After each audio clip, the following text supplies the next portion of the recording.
E esse contexto, né, de quem me dera ao menos uma vez ter de volta todo o ouro que entreguei a quem conseguiu me convencer que era prova de amizade se alguém levasse embora até o que eu não tinha. Quantas vezes a gente entregou a algumas pessoas nossos bens, nosso amor, nosso afeto, nosso carinho, e aquela pessoa levou embora e não me trouxe de volta aquilo, não me devolveu, teve essa troca.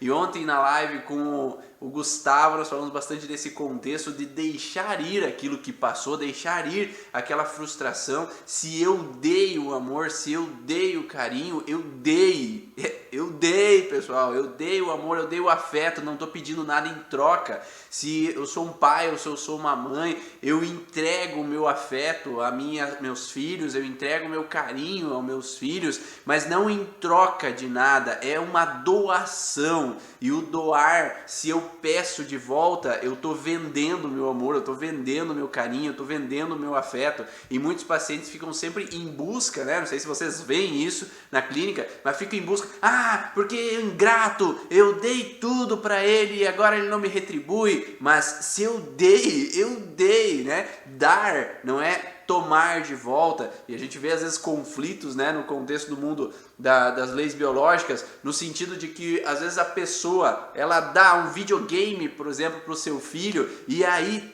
toma aquele videogame de castigo. Mas se você está tomando, você está roubando, né? Porque se você deu, você entregou, você deu ao teu filho. Se você toma, você rouba dele aquilo que é dele. Então essa sensação de sempre a pessoa querer algo em troca, na verdade é um vazio da pessoa. A pessoa tem aquele buraco, tem aquele vazio, sempre buscando, e que eu entrego, mas eu não trago de volta, as pessoas não me dão de volta. Mas na verdade a gente só pode oferecer às outras pessoas o que a gente tem, né? A gente tem, se eu tenho amor próprio, se eu gosto de mim, se eu estou satisfeito comigo, eu posso ofertar às outras pessoas, né? Mas se eu tento fazer isso de eu faço de tudo como mãe, eu faço de tudo como esposa, como esposo, como pai, e agora não tenho retribuição, aí eu estou cobrando algo dos outros que às vezes é uma sobrecarga para os outros, né? Quantos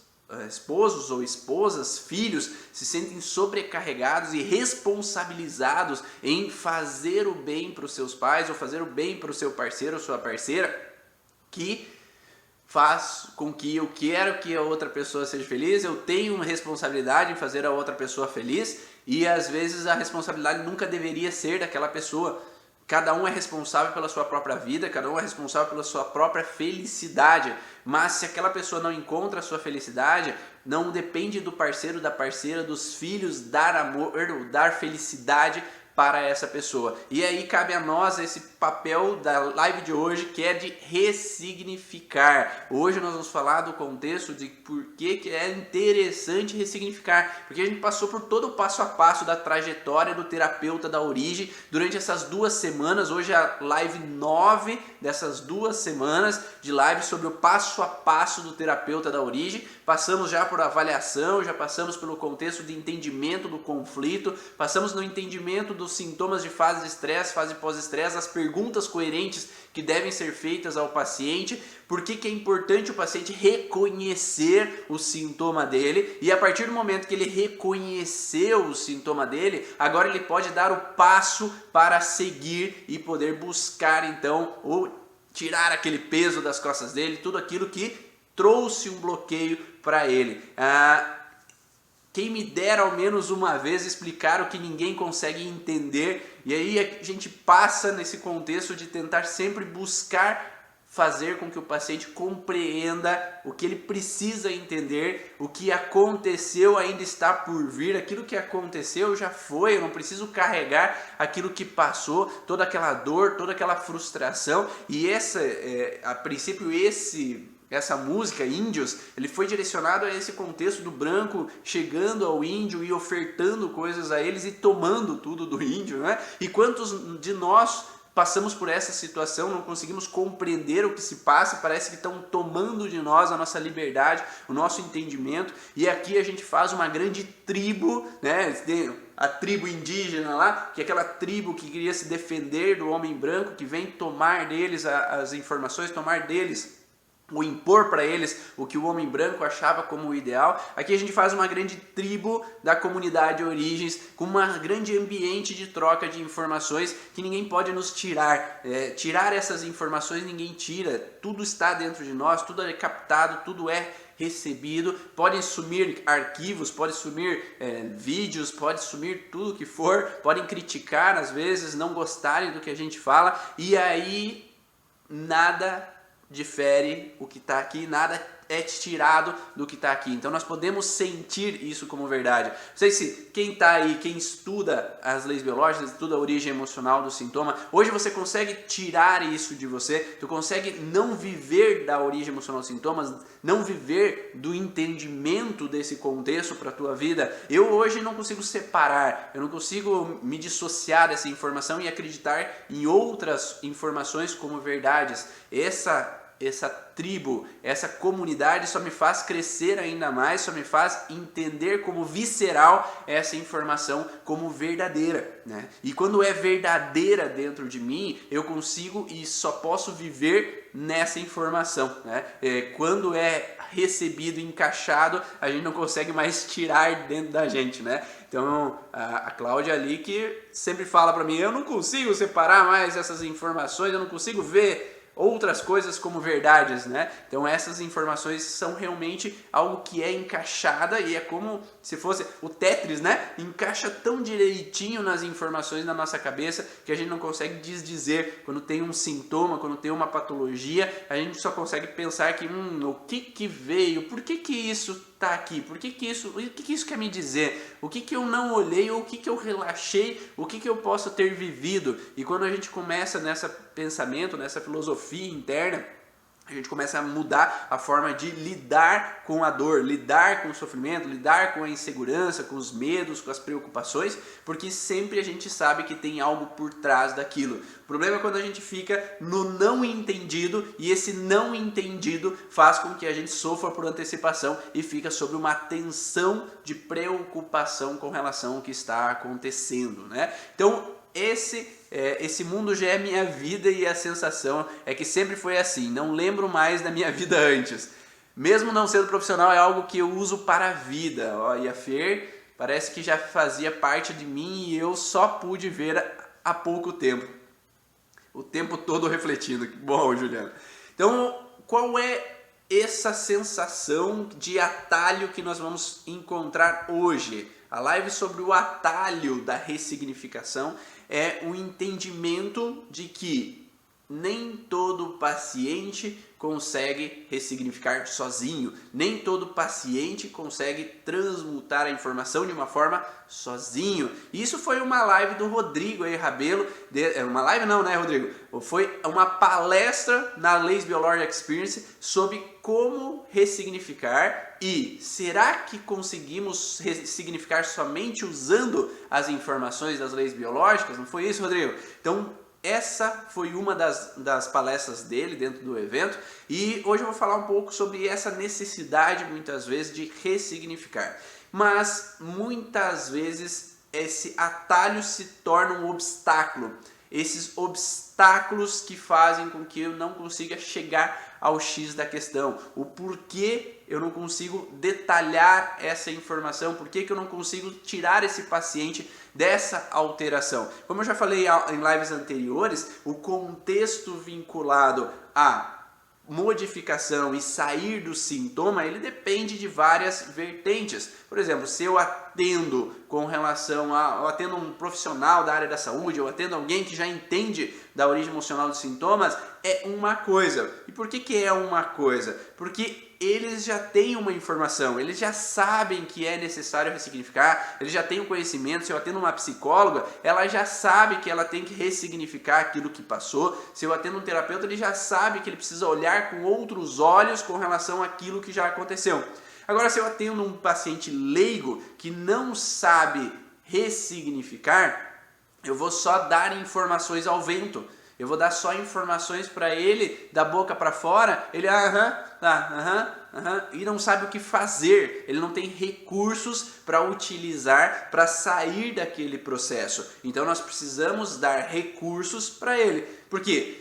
Quando nós vivemos uma situação conflitiva, o nosso cérebro coloca uma informação que, se aconteceu isso, dessa forma que eu reagi àquela situação. Então vamos dizer que eu fui pego de surpresa por uma grande mudança na minha vida, e esse ser pego de surpresa por uma grande mudança na minha vida trouxe transtornos. Trouxe frustrações, eu mudei de casa e isso foi ruim, eu trouxe grandes problemas nesse processo. Então isso faz com que, cada vez que eu entendo que vai haver uma mudança de novo, é melhor eu frear, é melhor eu me preocupar, é melhor que eu antecipe tudo que pode ou não acontecer, porque se acontecer eu já estou preparado para o pior, né? Porque é o pessimista, né? Eu já fico antecipando o problema porque eu não quero sofrer de novo, né? A gente só pode ter medo se já viveu algo. Se eu nunca vivi, eu não tenho por que ter medo. Então aquelas pessoas que às vezes podem ter dificuldade ao novo, dificuldade às mudanças, dificuldade a tudo que fuja do cronograma.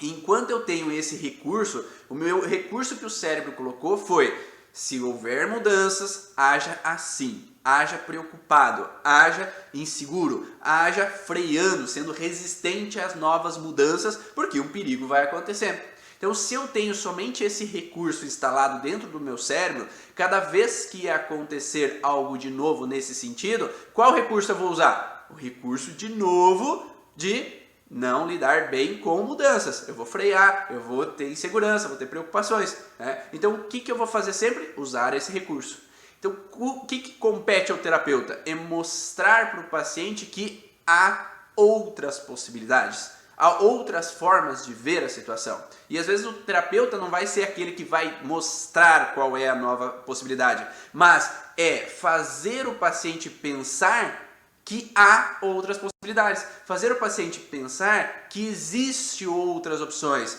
Será que não tem uma outra opção? Se acontecer assim, será que tu não pode agir de outra forma? Será que tu não pode ver de outro jeito? Tu não pode ressignificar de outra maneira? E é isso que muitos alunos têm me falado quando vão atender os pacientes, que quando eles conseguem mostrar ao paciente que existe uma outra forma de olhar para a situação, eles têm um resultado e têm uma resposta muito mais rápida, muito mais eficiente. Então esse é o objetivo. Eu, Ivan Bonaldo, tenho o meu objetivo de, através das aulas, das lives, das informações, auxiliar profissionais da área da saúde, terapeutas, a terem resultados mais eficientes em até 3 sessões. Resultados mais rápidos, efetivos, desde que eles possam compreender como fazer isso. E por isso essas 2 semanas de trajetória, observando os atalhos que você possa ter, para ao invés de demorar 10 sessões, poder encurtar para 5, para 3, para 2, para 1 sessão, para que, se você usar todas essas características desses 10 dias, poder ter resultados mais eficientes. Então esse é o objetivo final. Extrair do paciente outra possibilidade de ver a situação, como o Rodrigo falou. Então, olhar de uma outra maneira possibilita eu ver outras opções. Eu fiz uma live com o Luciano Irato uma vez, que toda situação tem 2 lados da moeda. A gente pode olhar de um lado, pode olhar do outro, e ainda tem um terceiro lado. Tem o lado daquela vítima, tem o lado do agressor e tem o lado do observador. Então nós podemos olhar de diferentes maneiras para aquela situação que aconteceu, mas se não olhamos com o olhar da outra pessoa que passou por aquilo, que passou junto comigo com aquela situação, eu acabo simplesmente julgando, simplesmente criticando, simplesmente bloqueando a relação com aquela pessoa, por exemplo, e acaba travando o processo de ressignificar, o processo de deixar esse passado para trás e seguir a minha vida. E eu vejo muitos profissionais, e eu até tive críticas, às vezes, que eu recebi em alguns momentos, de pessoas que me mandaram um e-mail: porque você fica falando sobre isso, sobre essas técnicas, e isso não funciona, ou porque eu fui num terapeuta que trabalha com essa técnica e eu saí pior do que antes, eu não melhorei, mais um monte, uma enxurrada de ataques ali por e-mail, que me faz pensar: mas se uma pessoa pensa assim, né, se fala desse jeito, nem me conhece e me ataca dessa forma, dá pra ver que tem algo já errado no contexto de uma raiva interna, de um desagrado interno, de uma frustração interna, que faz com que a pessoa gere um ataque dessa maneira, né? E aí me faz pensar que essa abordagem talvez do ressignificar, ele não foi feita dentro da terapia que fez com que essa pessoa viesse me atacar. Né? E eu sempre falo que é possível ter sintomas após a sessão? O que vocês me dizem? É possível ou não ter sintomas após uma sessão? Quem aí trabalha com a parte emocional, é possível ter sintomas após uma sessão aí que você vai fazer, sei lá, reiki, microfisioterapia, crânio sacral, a constelação familiar, ou se você vai usar, mesmo na psicoterapia, é possível o paciente ter algum sintoma após a sessão? E por que é possível o paciente ter um sintoma após a sessão? Qual que é o motivo disso acontecer? Porque se o sintoma pode aparecer, é porque talvez existe uma intoxicação. Então vamos dizer que eu fui tratar um paciente que é adicto, né? Então ele fuma, ou ele usava drogas, ou ele bebia demais, o corpo tinha aquilo como uma toxina. Se aquilo era uma toxina, para que ele possa sair daquele processo, ele precisa eliminar aquela toxina, não precisa? Não é necessário eliminar para que tenha o funcionamento mais regular daquele tecido? Se o corpo vai intoxicando, se eu vou comendo muito comida industrializada, se eu vou usando muitos produtos industrializados, eu não tenho uma tendência de me intoxicar, então meu corpo vai estar intoxicado de uma certa forma. E se eu quero sair dessa intoxicação e voltar a uma normalidade, o corpo vai precisar jogar para fora tudo que é de toxina. Então eu posso ter um suor fétido, eu posso ter uma vontade de urinar mais vezes, eu posso ter um vômito, eu posso ter uma diarreia, como uma fase de eliminação todo esse tecido, toda essa substância que é tóxica. Mas também, como diz a Helena, existe uma fase pós-estresse de correção, de reestruturação do tecido, né?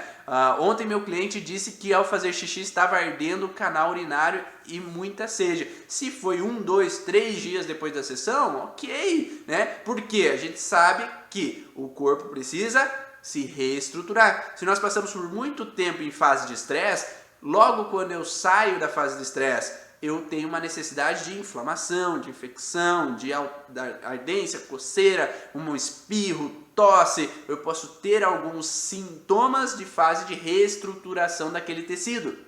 Se é necessário para que o corpo volte a uma normalidade, porque antes tinha uma proliferação, antes tinha uma necrose tecidual, agora nessa fase pós-estresse é necessário então ter uma reestruturação daquele tecido.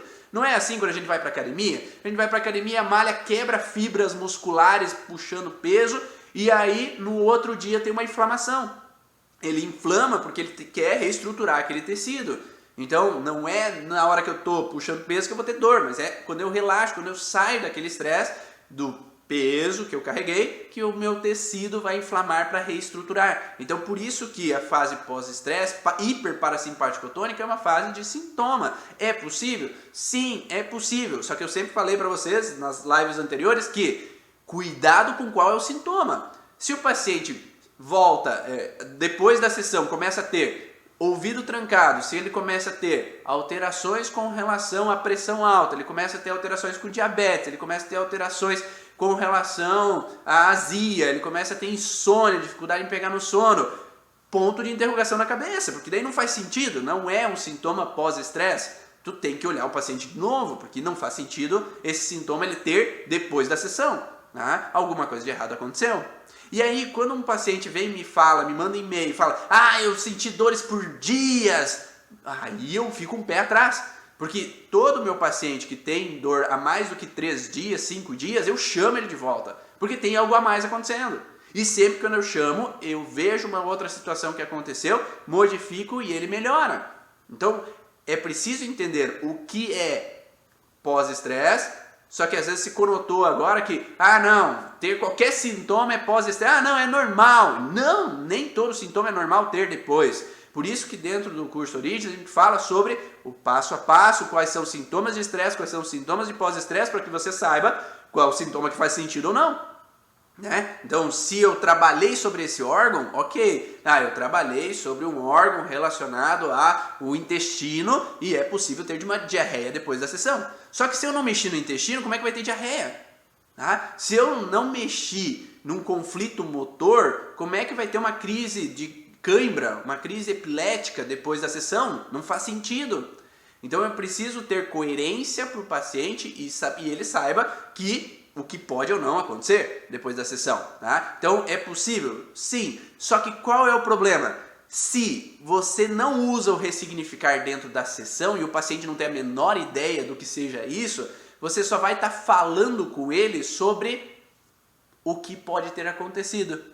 Então é aquilo que eu falo, não adianta você ver vídeos ou assistir lives ou você ler em livros, qual é a causa disso, qual é a causa daquilo, se você só vai falar da boca para fora para ele o que aconteceu. Se você só fala, esse sintoma é por causa desse tipo de situação. Filho da... aquela pessoa que me fez isso, porque por causa dela que eu tenho esse sintoma, então, porque meu pai abandonou a minha família e quando eu era criança, e por isso então que eu tenho esse problema, minha mãe não me queria quando ficou grávida de mim, por isso eu tenho depois uma intolerância à lactose, ou eu tenho isso, tenho aquilo, por causa disso, daquilo. Então, só falar da boca para fora a situação, se a pessoa não é um terapeuta, se a pessoa não é um psicólogo, se a pessoa não sabe que ela precisa olhar de forma diferente pela situação, de nada adianta falar a informação se a pessoa vai continuar com raiva daquela pessoa. Explicar para a pessoa qual é a origem do processo não é o suficiente, porque se a pessoa tem uma raiva de alguém e você fala que você tem raiva porque aquela pessoa te fez algum mal, ela vai continuar com raiva daquela pessoa, porque o sintoma dela é por causa daquela pessoa. Tá? Então entenda que o paciente precisa entender, receber a informação, compreender aquilo que aconteceu, mas acolher de forma diferente aquilo que se passou. E na live de ontem que eu falei com o Gustavo, ele falava isso, né? Quando a gente pode deixar ir o que se passou, é deixar ir com amor. Às vezes a gente precisa, de certa maneira, como disse o Gustavo, imaginar que a gente está num lugar, que está num ambiente e está podendo, enfim, conversar com aquela pessoa, está podendo, enfim, dialogar e falar tudo que eu gostaria de ter falado com aquela pessoa e não pude. Às vezes eu preciso falar toda mágoa, toda frustração, às vezes eu preciso expor aquela mágoa, aquela frustração. Eu preciso, às vezes, escrever uma carta terapêutica falando tudo a mágoa, a frustração que eu tinha com aquela pessoa. Mas se no final disso eu não olhar agradecendo aquilo que passou, agora eu deixo aquilo para cá e sigo em frente, agora eu agradeço aquilo, eu deixo o passado para trás e eu sigo em frente sem a mágoa, sem a raiva, aí sim eu posso melhorar. Porque se eu tenho uma mágoa da pessoa e eu não suporto olhar para aquela pessoa e continuar com essa situação, eu vou continuar com o sintoma. O sintoma é uma forma de mostrar enquanto eu vivo a situação. Enquanto eu vivo, eu tenho sintoma. Tá? Então, por que o sintoma não melhorou? Porque o paciente ainda está vivendo a situação. É simples. Não há técnica que cure algo que o paciente não quer curar. Ou algo que o paciente não saiba que ele precisa mudar de percepção. Se o paciente não sabe que ele precisa olhar de forma diferente, ou ele não quer olhar de forma diferente aquela situação, não vai sair aquele problema. Tá? Faz sentido para vocês? Faz sentido essa relação? Alguém já teve aí paciente que às vezes não queria aceitar alguma situação? Meu pai abandonou minha mãe e eu não aceito e não quero aceitar. Tá? Isso acontece, mas isso é responsabilidade do paciente. Tá? Mas a gente precisa mostrar para ele que é preciso olhar de forma diferente, é preciso mudar a percepção para que aí ele possa sair dessa alteração. A academia é excelente exemplo, porque nem sempre temos dor depois, tudo depende da intensidade, com certeza. Uma cliente que eu tratei que tinha leucemia durante 2 dias, ela teve sintomas parecidos como se tivesse feito quimioterapia por 2 dias. O resultado do exame deu normal, feito 30 dias depois. Parabéns, Paula, muito bom. Então, quando nós entendemos, é preciso às vezes sair da fase pós-estresse ali, ter às vezes algum sintomazinho momentâneo, mas momentâneo, né? Não é pro resto da vida que ele vai ter o sintoma, né? Então não é por vida inteira que ele tem que ter 40 dias, tem que fazer uma quarentena aqui com aquele sintoma, e não necessariamente. A gente tem que acolher aquele paciente e mostrar que aquele sintoma é possível ali no momentâneo. Mas, por exemplo, aquela pessoa que me mandou um e-mail com raiva, já deu para entender que ela continua com raiva, né? Então ela não saiu do problema dela. Então, se ela foi no terapeuta e o terapeuta somente falou, por isso que você tinha alteração, será que depois da sessão com aquele terapeuta, ela não ficou remoendo aquilo que aconteceu? E ela ficou se frustrando ainda por aquilo que aconteceu? Não tem como sair o sintoma se a pessoa continua se frustrando. Então, entender que é preciso, às vezes, olhar de uma outra maneira com a informação, faz com que as coisas saiam do processo. O Dr. Hammer, o que ele fazia? Fazia com que o paciente saísse de tudo que possa representar aquele conflito, ou sair de toda a informação que possa reacender aquele processo. É possível? Nem sempre é possível. Então, se o paciente tem uma situação de que eu tenho um perigo, eu tenho uma frustração no meu trabalho e lá no meu trabalho eu não suporto estar, nem sempre ele vai poder sair daquele trabalho. Nem sempre vai poder mudar a forma de olhar para aquela situação. Às vezes ele vai continuar naquele problema, continuar naquela frustração. E aí é preciso mostrar para ele que ele pode olhar de uma outra maneira, olhar de um outro ângulo com aquela situação. Existem alguns padrões e algumas formas, às vezes, de olhar de outro ângulo. Por exemplo, se o conflito é com o meu pai, por exemplo, às vezes é necessário entender que o meu pai não é Deus, O meu pai é um ser humano. A gente, quando criança, acredita que o pai é o herói, que o pai é isso, que o pai é aquilo, mas no pai não é, O pai é um ser humano como qualquer outro. A mãe é um ser humano como qualquer outro. Ela também sofre, ele também sofre, ele se frustra, ele se irrita, tem situações na vida, carregou fardos lá do passado que faz aquela pessoa ser do jeito que é. E quando a gente dissocia a informação da pessoa, que é a figura do pai, a figura da mãe, com relação ao ser humano que é aquele pai, aquela mãe, a gente percebe que ele erra como qualquer outra pessoa. E talvez aquela pessoa fez o melhor que podia dentro do que ela conhecia. Aquela pessoa fez o melhor que podia dentro dos estudos que teve, dentro do conhecimento que teve. Então a gente não pode, às vezes, cobrar mais do que a pessoa pode dar. A gente não pode cobrar daquela pessoa mais do que ela é capaz de oferecer. Talvez aquele pai, a crença que ele tem é que eu preciso dar suporte financeiro aos meus para que os meus não sofram. E eu fico angustiado, eu fico frustrado enquanto eu não dou suporte financeiro aos meus. Porque talvez o pai dele, talvez o avô dele se culpou imensamente por ter falido, por ter dificuldade em dar suporte financeiro, ou ter perdido emprego e não ter sido capaz de dar suporte financeiro aos filhos. E aí aquele teu paciente homem, que às vezes o filho dele cobra, que ele não está em casa quanto gostaria, que ele não dá afeto quanto gostaria, ele não está ali, não está dando suporte, porque dentro dele ele está preocupado porque ele tem que arrumar dinheiro, porque ele tem que dar suporte financeiro, que ele tem que trabalhar, que ele tem que batalhar, que ele tem que ir para frente. Mas enquanto ele não toma consciência, esse paciente não toma consciência do porquê ele é assim, ou aquele filho não toma consciência que ele é assim, não porque ele queira, mas porque dentro dele a culpa é mais forte da sensação de estar presente, faz com que gere um bloqueio no relacionamento entre esse pai e filho, gera um bloqueio nesse relacionamento familiar, e que se não tem entendimento, não tem diálogo, não há compreensão e não há um processo de fluir, de sair daquele bloqueio e seguir para um processo de correção desse estado. Então quando essa criança, quando vira adulto, continua, meu pai não era presente, meu pai não era presente, meu pai não era presente, mas por que teu pai não era presente? Tu já tentou perguntar para ele o porquê que ele não era presente? Tentou perguntar, ter um diálogo? Que é fácil se fazer de vítima, Esse paciente se fazer de vítima, que eu já tive pacientes assim, porque meu pai abandonou minha família, meu pai abandonou a família, minha mãe sempre falava mal dele, porque ele era isso, ele era aquilo, ele era aquele outro. Tu já foi perguntar pro teu pai qual era o lado da história dele? Porque tu sabe tudo que a tua mãe falou. Mas tu sabe o lado da história da tua mãe? Do teu pai, desculpa. Mas tu sabe o lado da história do teu pai? Por que o teu pai abandonou? Por que ele foi do jeito que ele foi? E aí volta a paciente para mim na segunda sessão e fala, eu fui conversar com meu pai.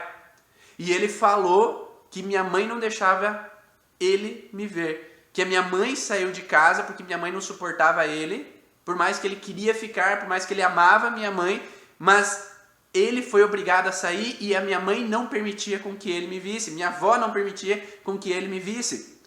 Então aquela menina, ela cresceu numa informação onde a mãe e a avó colocavam coisas na cabeça dela que não condiziam com a realidade.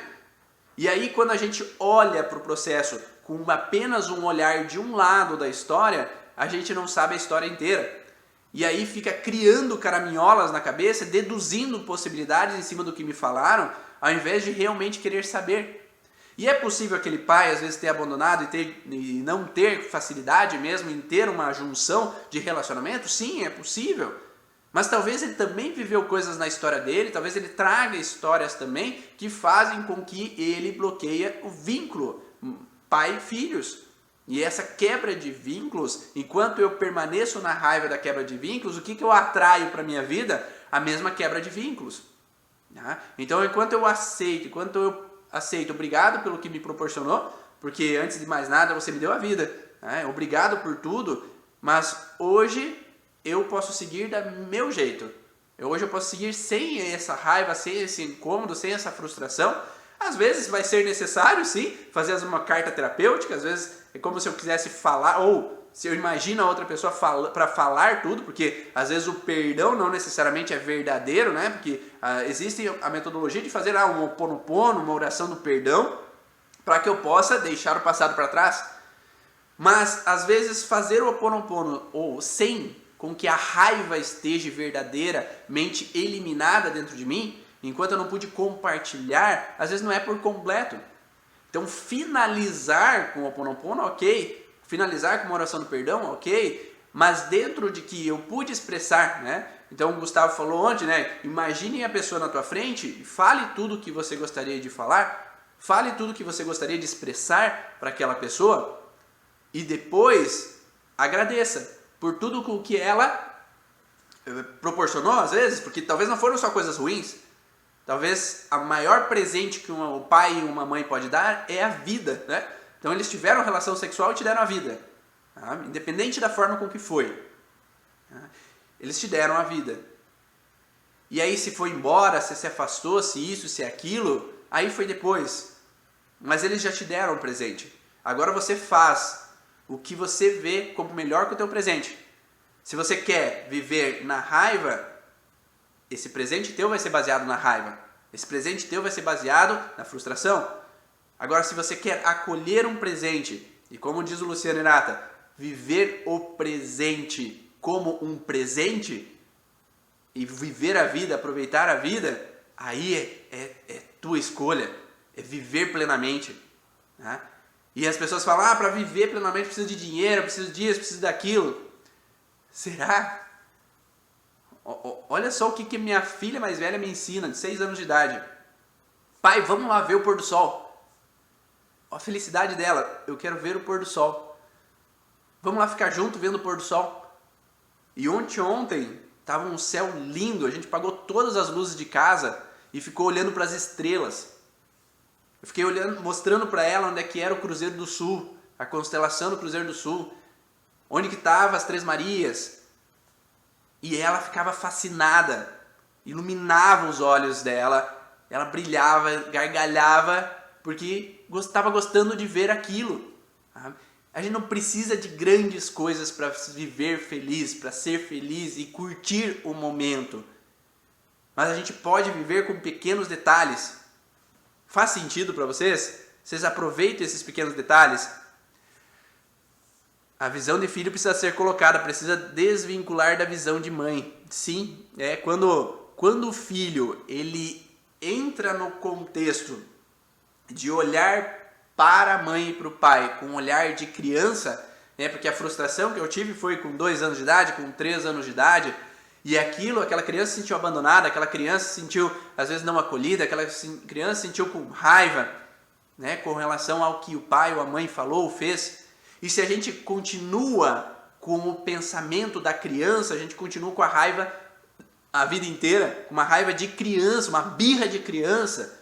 E quando a gente é adulto, a gente pode pensar diferente? Pode, se quer, Pode, se almeja isso. Então, para você como terapeuta, para falar com o paciente, tem que mostrar essa outra realidade. Você é um adulto agora. Você entende de uma outra forma as situações.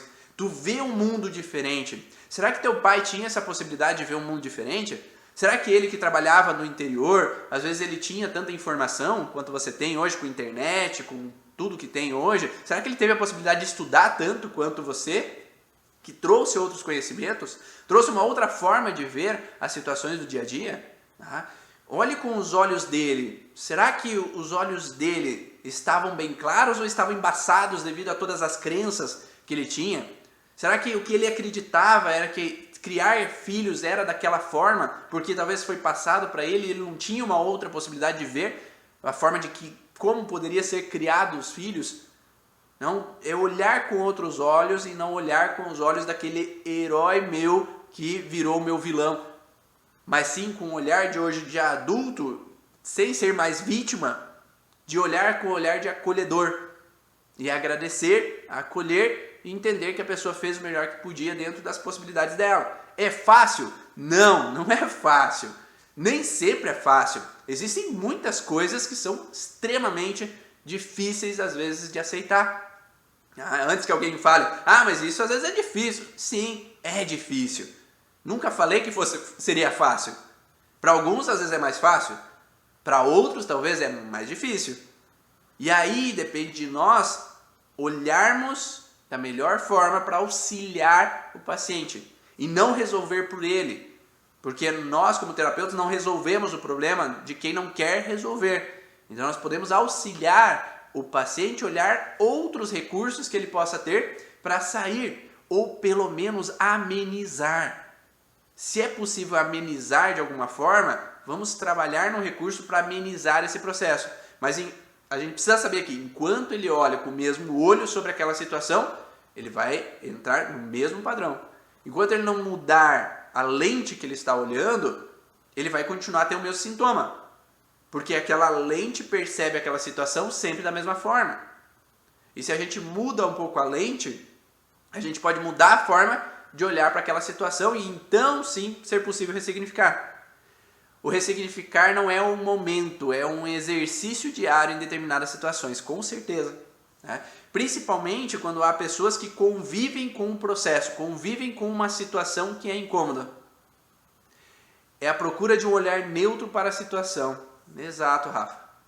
Então, olhar de uma forma neutra, sem julgamentos com relação à situação, seria a melhor maneira. Nem sempre é fácil, porque as mágoas estão aí, as frustrações estão aí, e às vezes é difícil tirar aquela mágoa, aquela frustração, aquela injustiça que eu vivi de dentro de mim, mas não impossível. Estamos todos numa caminhada de evolução nesse processo e estamos aqui para dar nossos exemplos aos pacientes. Se para nós foi possível, para eles também é possível. Então por isso que é interessante olharmos para dentro de nós primeiro, para deixarmos de julgar os outros, para então possibilitar falar como é possível para o nosso paciente. É difícil e trabalhoso, estamos dispostos a trabalhar isso? Essa é a questão. Sim, exatamente. Será que o paciente está disposto? E se o terapeuta não está disposto a olhar para isso para ele, como é que ele vai olhar para o paciente? Então por isso que eu sempre falo, o terapeuta tem que se trabalhar para trabalhar o paciente depois. Se o terapeuta não está trabalhado nessas frustrações, como é que ele vai ofertar um ressignificar para o paciente se nele não mudou isso? Se nem nele é verdade isso. Se não é verdade para mim, como é que vai ser verdade para o meu paciente? Então tem muito terapeuta com mágoas, frustrado. No primeiro ano do Congresso das Leis Biológicas, tinha uma palestra da Vera Boing. Tinha uma palestra da Vera Boing falando da constelação familiar e as leis biológicas. E aí tinha as divulgações. E aí tinha essa palestra, mas o que uma pessoa ficou frustrada ou braba comigo, e era uma pessoa da Europa, ela veio falar assim, eu estava divulgando uma palestra sobre constelações esquizofrênicas cerebrais. Constelações esquizofrênicas cerebrais, vocês sabem o que é o contexto do que o Hammer colocou, Constelações esquizofrênicas é quando o paciente, ao invés de ter um sintoma físico, tem um sintoma emocional. E aí vem um terapeuta da Europa, que trabalha com a constelação familiar, falando que, Bert deve estar muito brabo, irado com vocês dissimulando a constelação familiar, falando de coisas que não condizem com a constelação. Sim, mas nós estávamos falando de constelação esquizofrênica cerebral, a pessoa nem leu o que significava aquilo. Então, que tipo de terapeuta que não lê e ataca alguém, sendo que a constelação familiar emprega amor, emprega distribuir amor, é entendimento, é compreensão, diálogo para ressignificar. Que tipo de terapeuta com raiva vai atacando alguém sem saber o que a outra pessoa está falando? Simplesmente por ler constelação, e constelação pode ser constelação de estrelas, pode ser constelação esquizofrênica cerebral, pode ser a constelação familiar, mas cada vez menos as pessoas estão direcionadas a ler, entender, interpretar as coisas. E já atacam deduzindo suas próprias frustrações. E como que a gente, como terapeuta, dessa forma de atacar outras nas mídias, de dissimular, de falar mal de outras técnicas, de fazer coisas erradas, de não ter esse contexto de troca, né? Porque a constelação familiar fala do dar e receber, né? Então a gente entrega e recebe de volta. Se eu entrego o ruim, eu recebo o quê? O ruim. Se eu entrego o bom, eu recebo o quê? O bom. Agora, se tem um profissional que escreve um livro maravilhoso, que escreve uma enciclopédia de informações espetaculares, e agora ele doa essa informação, ele transmite essa informação, né, para todos através de um livro. E agora eu vou lá, baixo o PDF e aproveito daquele livro. Que terapeuta que eu sou?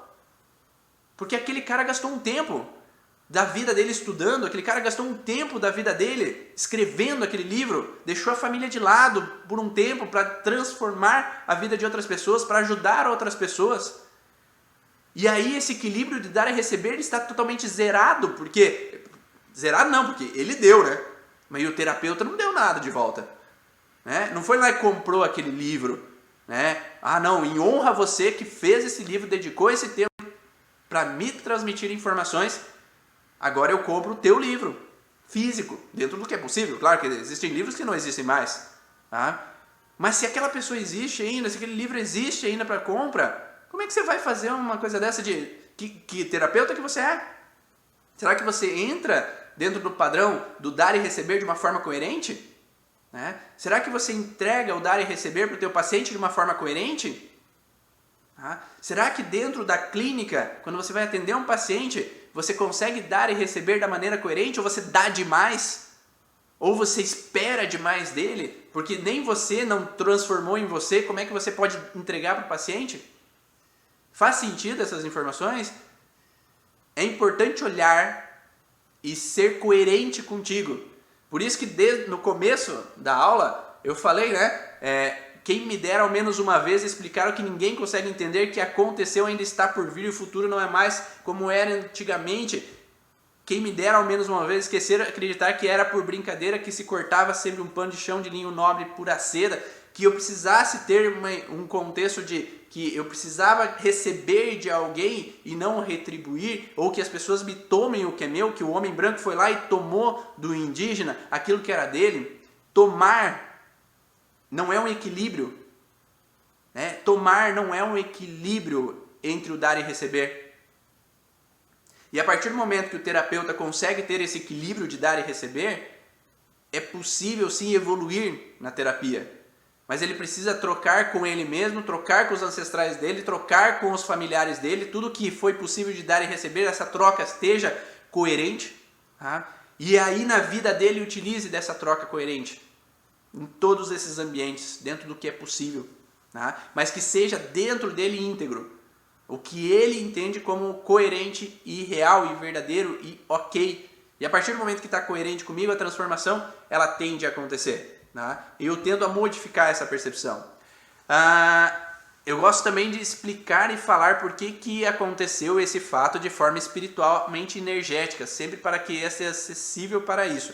Desde que seja coerente, Helena, desde que seja coerente com aquele paciente, que esse espiritual, né, energético, por que isso aconteceu, que seja coerente e verdadeiro para o paciente, é ok. Às vezes tem pessoas, o que me preocupa é ter pessoas que querem explicar as situações de uma forma energética, espiritual, que não condizem com a realidade.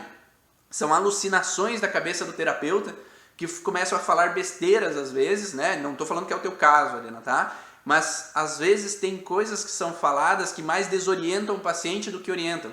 E chegar na origem e a verdade como absoluta, né, e concreta, e não às vezes usar umas possibilidades, como eu falei ontem, né? É mais fácil chutar a possibilidade, porque você tem candidíase porque baixa de imunidade, porque você tem dor nas costas porque senta errado.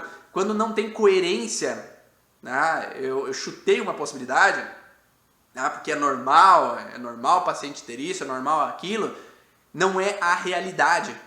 E quando não é real para o paciente, ele fala, talvez pode ser isso. E quando não integra como verdade, às vezes desorienta o paciente. E eu já ouvi muita história que às vezes desorientou o paciente e não condizia com o que ele tinha vivido. Colocou-se simbolismo sobre algumas coisas que às vezes fez com que o paciente perdesse o eixo. Por exemplo, eu ouvi em um curso uma menina falar que ela tinha uma frustração porque na vida passada ela tinha um contexto com a mãe dela, que a mãe dela é irmã dela e roubava a boneca dela, e aí ela tinha uma raiva, ela tinha uma frustração com a mãe dela, tinha um incômodo com a mãe dela. E aí essa memória que foi trazida em uma terapia, que na vida passada dela ela tinha vivido isso, não condizia com o papel dela, com a frustração dela, porque a frustração na verdade dela era uma raiva da mãe porque não protegeu ela do abuso do pai, porque o pai a abusou e a mãe, eu senti que a minha mãe não me protegeu do meu pai. Então a frustração não era em outra vida, era na vida atual. Só que às vezes essa máscara que a gente coloca, e o terapeuta às vezes coloca ainda essa falhabilidade, né, que é uma memória falsa em cima da cabeça dessa pessoa e confirma essa memória falsa, ela transmite uma memória que não condiz com a realidade. E aí pode desorientar. Então, por isso que o terapeuta tem que tomar cuidado nessa hora de ressignificar para transmitir a informação dentro do possível, ou não precisa transmitir, como eu falei ontem, mas que dentro do terapeuta seja coerente a informação com o órgão que está alterado por ele. Né? E outro contexto de ressignificar é que o paciente também precisa entender que a idade que ele tinha não condiz com a idade da atual, né? Como nós falamos. Então ele não pode tentar ressignificar uma situação com a idade de 3 anos de idade. Ele não tinha capacidade, ele não tinha coerência. Então se aquele adulto fica com a mágoa dos 3 anos, 4 anos, 5 anos, com a visão de adulto, ele pode mudar a percepção, ele pode entender. Mas se ele continua com a visão de criança, ele não vai modificar essa percepção. Então por isso que é importante ele ter consciência que aquela criança de 5 anos de idade, que alguém brigou com ela, puxou a orelha dela, e ela sofreu, ela se frustrou, no colégio alguém fez isso, fez aquilo, ou quando ela era criança, tinha alguém que foi lá, passou a mão nela, que agora como adulta, que ela pode saber, ou agora ele como adulto, ele pode saber que ele é maior, que ele é grande, ele não é mais aquela criança. Se alguém vem fazer alguma coisa, falar mal, agora ele pode não dar bola e sair, ou ele pode correr, ou ele pode dar um soco na pessoa, ou uma mulher pode dar um chute no saco daquele cara para que ele não enche a paciência dela mais. Então é possível fazer de forma diferente, é possível agir de uma forma diferente, é possível se proteger, gritar. Talvez lá naquela época, quando criança, ficou paralisada, mas agora é possível. Se acontecer de novo, qual a possibilidade que você pode ter? Dar outras ferramentas, dar outros recursos ao paciente que ele possa entender que hoje ele pode. Você é ainda aquela criança? Você precisa agir da mesma forma que aquela criança? Ou hoje, como adulto, você tem outras formas de agir? Tu não fez isso, fez aquilo na tua vida que agora você é mais forte? Agora tu tem mais capacidade de gritar. Será que você está no mesmo perigo do que aquele momento? A dor do paciente também muitas vezes traz vantagens para ele, como a atenção da família. Tem um pouco de dificuldade de passar essa informação para pacientes porque ele pode não entender. E sim, né, tem pacientes que têm uma preferência para estar naquela posição. Eu tive uma paciente certa vez, eu tive duas pacientes, né? A primeira vez que eu entendi isso, né, foi quando eu estava fazendo pós-graduação e estava fazendo residência. E aí o professor que estava auxiliando na residência, que é o Márcio Moraes, ele ajudava na avaliação. Então eu fui fazer a avaliação com a paciente e ela tinha síndrome do desfiladeiro torácico. E ele fez todos os testes lá e falou, dá uma olhada. Ela chegou com uma pilha assim de documentos. Ó, dá uma olhada que ela vai pedir para você fazer uma declaração de que ela é inapta a trabalhar.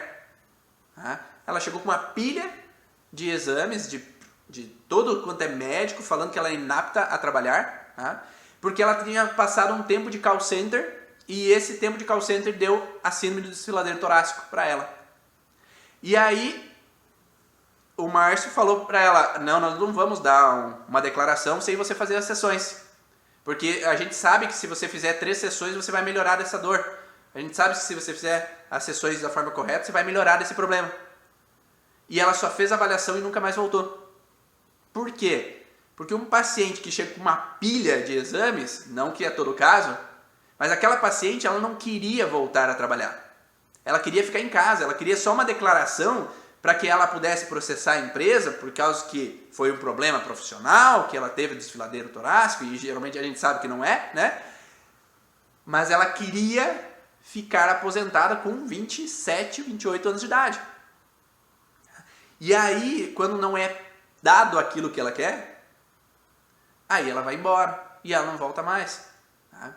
Mas não porque não foi tratado ela ou não foi feito um bom resultado no tratamento, porque nem foi feito o atendimento. Foi feita uma avaliação com ela. Mas ela não queria ser tratada. E ok, a escolha da paciente. Mas ele precisa ver que, eu tive uma outra paciente, depois, mais de uma, né? Mas uma que me lembro, que eu falei para ela assim, você sabe que você foi demitida e só te assumiram de volta no teu trabalho porque você tem essa dor. Porque se você sair, a empresa ela vai ser processada, vai ter um problema. Então eles demitiram você e você foi com o advogado falar que eles não poderiam te demitir porque você tinha uma dor, um sintoma devido à empresa. E eles só te admitiram por causa disso. Você quer melhorar? Porque ela não queria sair do trabalho, porque ela não queria ir trabalhar com o esposo, ou ela precisava daquele dinheiro. E talvez ela nem tivesse mais tanta dor. Mas ela queria uma declaração de novo de que ela era inapta a trabalhar. Ela tinha essa dor por causa da empresa. E quando nós trabalhamos com o contexto da origem emocional dos sintomas, a gente sabe que não era a empresa. A gente sabe que tinha um conflito conjugal. Que não era a empresa que causou aquilo. E aí quando ela sabe disso, eu falo para ela, você quer melhorar, e você sabe que se melhorar eles vão te demitir, ou você quer continuar como você está? E ela não apareceu mais. A escolha, o livre-arbítrio é do paciente. Terapeuta nenhum também tem que impor, agora você vai melhorar. Se ele não quer e é realmente importante para ele não melhorar. Ou um idoso que se sente abandonado porque os filhos não vêm me ver. E você tem que mostrar para ele também que talvez os teus filhos não vêm te ver porque é chato ouvir alguém reclamando o tempo inteiro. Às vezes é preciso falar. E realmente se alguém fica incomodado, reclamando, que nunca está bom o suficiente, que está sempre dor, é bom, é tranquilo para você ir visitar uma pessoa assim? Agora, se você está bem contigo mesmo, se você está feliz, qual é o exemplo que você dá para os teus filhos, para os teus netos? Se você evolui, você cresce, você está bem, você faz coisas para você, as pessoas gostam mais de estar perto de quem está bem. E uma das pacientes que fez isso, ela me relatou depois que os filhos começaram a vir mais para casa dela.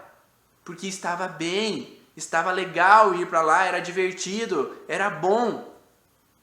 Mas se o paciente não entende isso, ele vai ficar no vitimismo, porque ele acha, porque é o único recurso que ele tem, porque daí é aquele negócio que eu falei do terapeuta, o terapeuta tem que dar um recurso para o paciente. Se o paciente só sabe que o recurso dele é reclamar, se ele reclamar talvez ele tenha atenção, ele vai continuar usando esse recurso. Mas se ele não olhar que ele pode usar outro recurso, ele não vai sair desse lugar. Eu, por exemplo, não posso ficar sem minha cólica menstrual porque é o único dia que eu posso descansar. Muito bom, Thaís. No estágio da faculdade tinha uma que toda vez que eu estava próximo da alta, ela chegava em um novo evento. Agora, algo bem agudo e não queria alta, pois lá ela tinha atenção e carinho. Exatamente. Então, às vezes, esse paciente, ele deseja, idealiza aquele lugar, aquele espaço, deseja estar naquele ambiente. Tá? E aí, o terapeuta tem que mostrar recursos. Os outros recursos. Você não é mais aquele adulto, você pode usar de outras ferramentas, você pode ser feliz, você não precisa esperar que os outros te deem felicidade para você ser feliz. Tá? É mostrar para o paciente que ele pode ter outras formas de olhar para a situação e pode sim evoluir, ele pode sim crescer, mas se o único recurso dele é a vida inteira tu vai ter esse sintoma, vai ter que tomar remédio para a vida inteira, a vida inteira tu vai ter que tomar remédio, a vida inteira tu vai ter essa dor, ele só entende que é assim. E se você mostra outro lugar, você mostra para ele que é possível sair daquele processo. Ficou claro para vocês? Gostaram dessas informações? Amanhã, na última live da trajetória do terapeuta da origem, eu vou falar um pouco mais sobre ressignificar, outras formas, outras abordagens que você possa ter para ressignificar o incômodo do teu paciente, tá? E eu espero vocês às 7 horas da manhã e eu quero ver aí vocês que estavam aí presentes. Compartilha, né? Faz um print da tela aí e compartilha lá um insight que você teve. Marca lá, @Ivan_Bonaldo, né? E coloca a hashtag trajetória da origem, tá? Para que você consiga me mostrar ali naquele teu stories, para quem está no Instagram ou para quem está no YouTube, manda uma mensagem ou escreve embaixo assim que eu publicar o vídeo, qual foi o teu insight da live de hoje. Então printa aí, faz um stories e me coloca lá para eu saber o que foi interessante para você. Porque assim eu posso saber o que possa ajudar outros profissionais também. E à medida que você publica, você também ajuda outros profissionais a entenderem o que é interessante nesse tom de ressignificar. Um grande abraço para todos vocês. Façam uma ótima sexta-feira e que esse passado seja um aprendizado e que o futuro seja uma imensidão de possibilidades de realização, de sucesso, mas que o presente seja o melhor presente, que seja o hoje, e você aproveite esse presente da melhor maneira possível. Tchau!